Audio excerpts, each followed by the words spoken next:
Now let's do new Apple Watch health features. What's in, what's out. That's what I meant to say. Yeah, and the big question is, what's in, and not too much. That's the bottom line. God, this seems to be becoming a theme.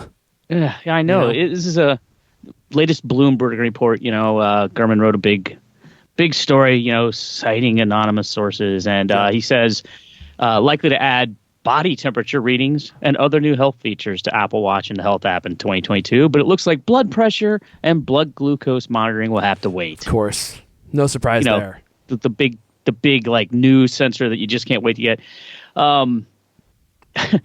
He's saying that they've been working on this for 4 years. We've been talking about it for 4 years on a high blood pressure sensor, and apparently it's just they've been testing it. It's just not working. It's not accurate enough.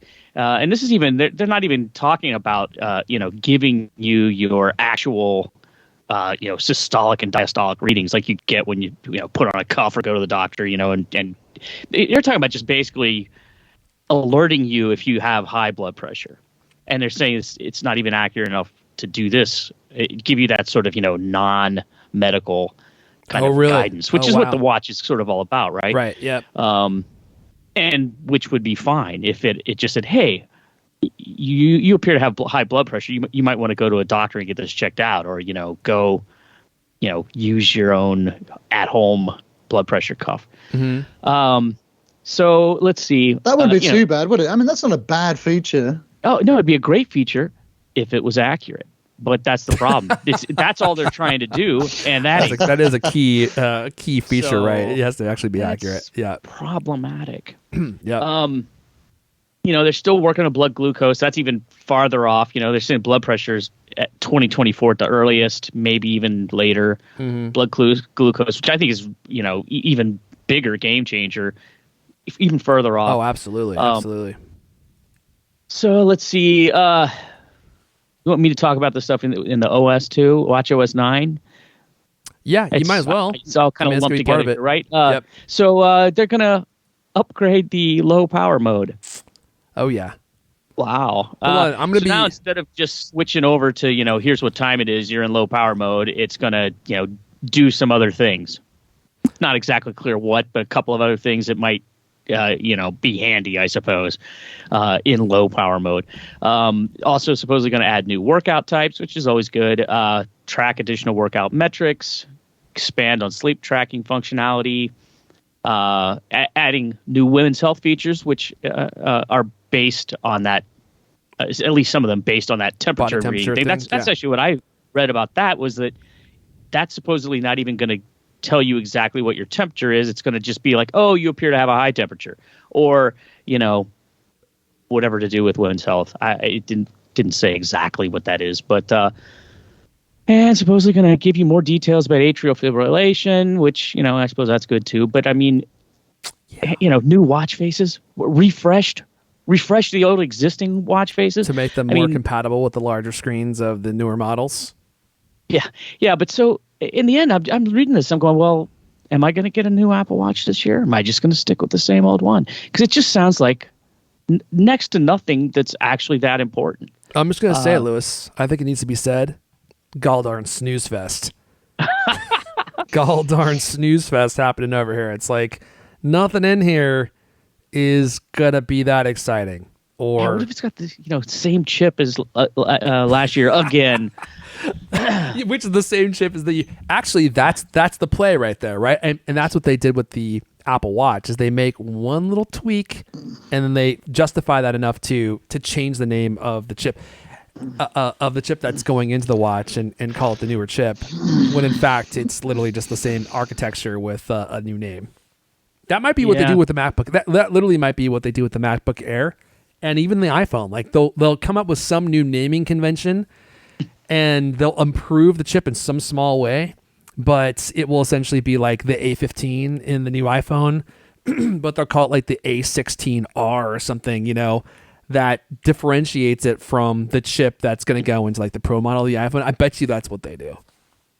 Yeah, well, the other thing that, we've talked about this before, but there is a possibility that they come out with 3 different Apple Watches this year, the regular Series, I guess what it is, Series 8. Yep. And also a rugged version for extreme sports, which, maybe that's the way they'll get people to, buy a second watch or upgrade. And that's going to be it's not going to be a low end one, is it?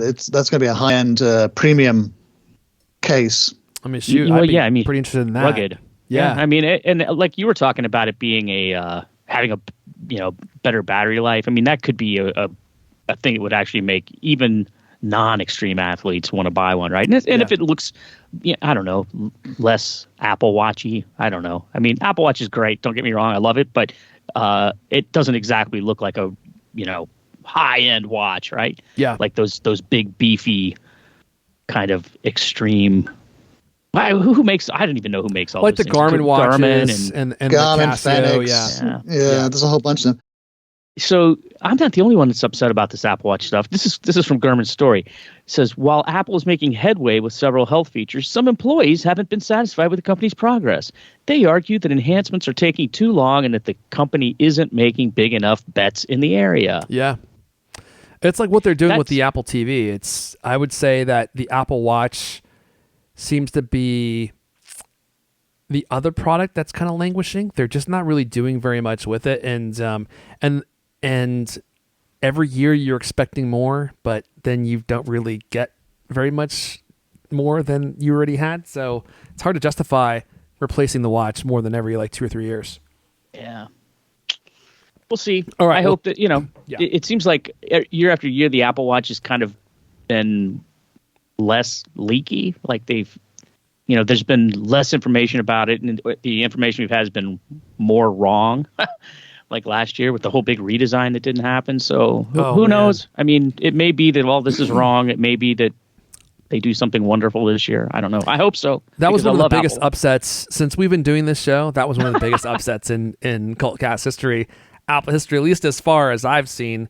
And we're talking about that front page tech leak that they had, that they showed the Apple Watch was going to have this new design and flat design and no hate to front page tech. I mean, they might have had it right and Apple switched it, or or maybe that report was never right. I mean, who knows what happened? And then Apple just releases, and it seemed as though Apple was just releasing a new watch last minute because they couldn't quite get the new watch out the door. So maybe we'll get the new form factor. But if we don't get the new form factor this year, then truly those renderers were never going to actually happen, right? Because if Apple couldn't, if our theory last year was that there was that beautiful flat design that front page tech made renders of, and if Apple couldn't get it out the door in time and released an updated, the same design that they have because they couldn't get the new design out the door, but then had a year to do it and still couldn't do it, right? They still couldn't update the new design. Then clearly that new design was never going to happen. And wherever Front Page Tech got their info from, gave them some bad intel. So I'm excited to see what happens with Apple Watch, because if they do change the form factor and that flat design does materialize, like that might be enough for me to bite. But if they don't make some significant updates for the new Apple Watch, I mean, I'm gonna just stick with my Apple Watch. What? Yeah, maybe that's the extreme sport version, or maybe it looks more like that or something. That would be cool. I would love to see them create something more rugged and, just like real masculine, just like a big old chunky watch with, some kind of like super athletic look to it. That'd be pretty cool. And they'll probably just wrap in some kind of like cool case or cool body or something and just put the same screen in. But I just hope they make it in the 41 millimeter, because you know what I've realized? The 45 millimeter, it's just too big. It's too big for most wrists. Got those little pencil wrists. You know what? How dare you? I'll be sneaking up behind you and putting you a chokehold in these pencil wrists, and you'll be like, "I was kidding." I would never attack you. I know that you're well versed in self-defense, managing the Cultimac writing pen.